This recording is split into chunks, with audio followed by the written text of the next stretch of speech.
Hi everyone, and welcome to another Albion Online Dev Talk. The last few weeks have been pretty exciting for us.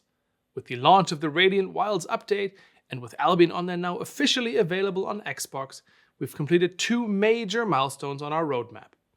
Today, we want to take a quick look back at how things have been going since the launch of Radiant Wilds and the Xbox release. We'll share some of the things we've learned so far, talk about how players have been engaging with the new systems, and briefly look ahead at what's coming next for Albion Online. Let's start with Radiant Wilds. One of the biggest parts of this update was the visual overhaul of the open world. Overall, the response from players has been very positive. In our recent post-update survey, more than 70% of players said that they either strongly liked or mostly liked the visual changes to the world, which of course is very encouraging for us to hear. At the same time, we've also seen some clear and consistent feedback on areas that still need improvement. The biggest points players raised were that mountain and steppe continue to feel a bit too bright, and that some biomes received more attention than others. Regarding the brightness issues, we've already dialed down some of the new ground textures and will continue to monitor feedback on this. As for biomes receiving different levels of attention, it's valid feedback. What we really wanted was for each biome to have its own unique and believable identity. Because of that, some regions that we already felt had a strong visual character received less attention during this update, while others got significantly more polish and iteration. In addition, this is not a one-time effort for us. We absolutely plan to continue improving the look and feel of Albion's open world in the future. Alongside the visual overhaul, this update included the first larger batch of optimizations in our ongoing effort to significantly improve overall game performance. Here, the results so far are encouraging, but also confirm that this can only be the first step. A majority of players report that the game feels noticeably smoother overall, and we're extremely happy to hear that. At the same time, we also know that large-scale ZVZ performance continues to be one of the biggest pain points for many players. This is why this remains a very high priority topic for us. Our tech team continues to work on additional improvements while also coordinating closely with our routing partners to roll out further networking and infrastructure improvements over the next couple of patches and updates. Next, let's talk about the Armory.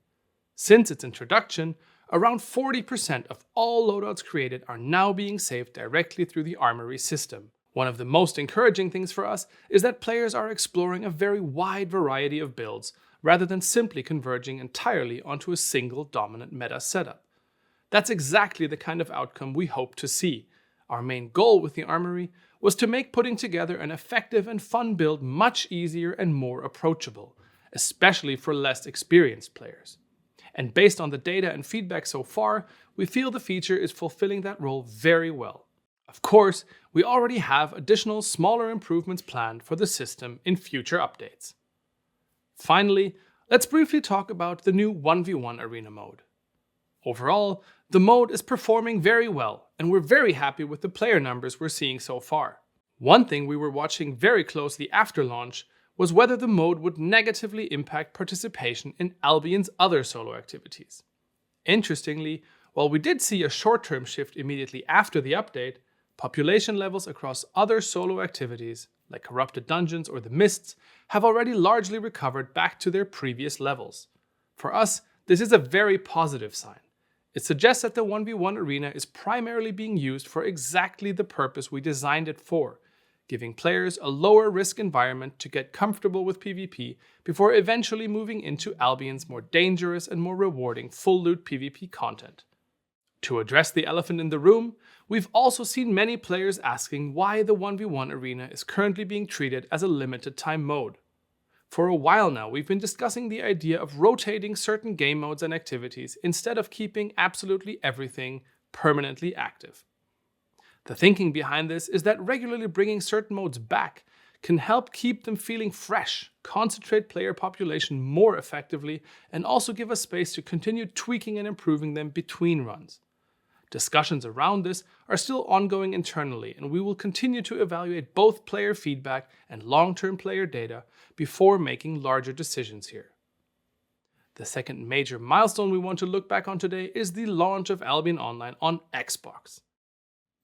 Albion Online has always been designed as a truly cross-platform MMORPG, and seeing Xbox players now fully sharing the same world alongside PC and mobile players has been incredibly exciting for the team. One of the most exciting things for us has been seeing how quickly console players have integrated themselves into Albion's existing community and sandbox environment. In fact, at peak times, Xbox players now make up close to 15% of our online players, which is a fantastic result for us and a very encouraging sign for the future of Albion on consoles. We've seen Xbox players joining guilds, participating in full loot PvP, entering the economy, and becoming part of the wider world almost immediately. Of course, launching on a completely new platform also gives us a lot to learn from. We're continuing to closely monitor things like controller usability, onboarding flow, interface readability, and overall player experience on console. And to all of our new Xbox players directly, we're extremely happy to have you as part of the Albion community. Please continue sharing your feedback, your suggestions, and your experiences with us as we continue improving and expanding the console experience moving forward. With both the Radiant Wilds update and the Xbox launch now done, we've started production on what comes next. The team is already fully focused towards our next steps on the roadmap, the Keeper event season, and the Dragons update later this summer. And good news, you won't have to wait long for the next big chunk of action. The next guild season, starting early July, will feature new challenges and rewards as players face off against new foes slowly beginning to make their appearance across Albion. We've wanted to revisit this kind of seasonal format ever since the Avalonian invasion back in 2019, and our goal is for this event to feel just as exciting for players across the game.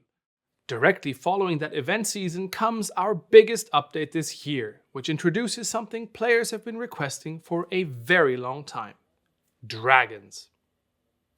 This is shaping up to be one of the most ambitious content updates we've worked on in quite some time.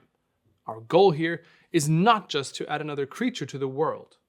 We want the addition to create new reasons for conflict, new areas to explore, and new moments where the world itself feels unpredictable and alive. Ultimately, we want to make dragons feel like a significant change to the world of Albion. There's still a lot we're not ready to reveal just yet, but the team is extremely excited about how this update is coming together. It's an ambitious plan, but one that we believe could truly shake up the world of Albion in a blaze upon arrival. We're looking forward to sharing much more with all of you very soon, but until then, thank you all for watching, and we'll see you in Albion.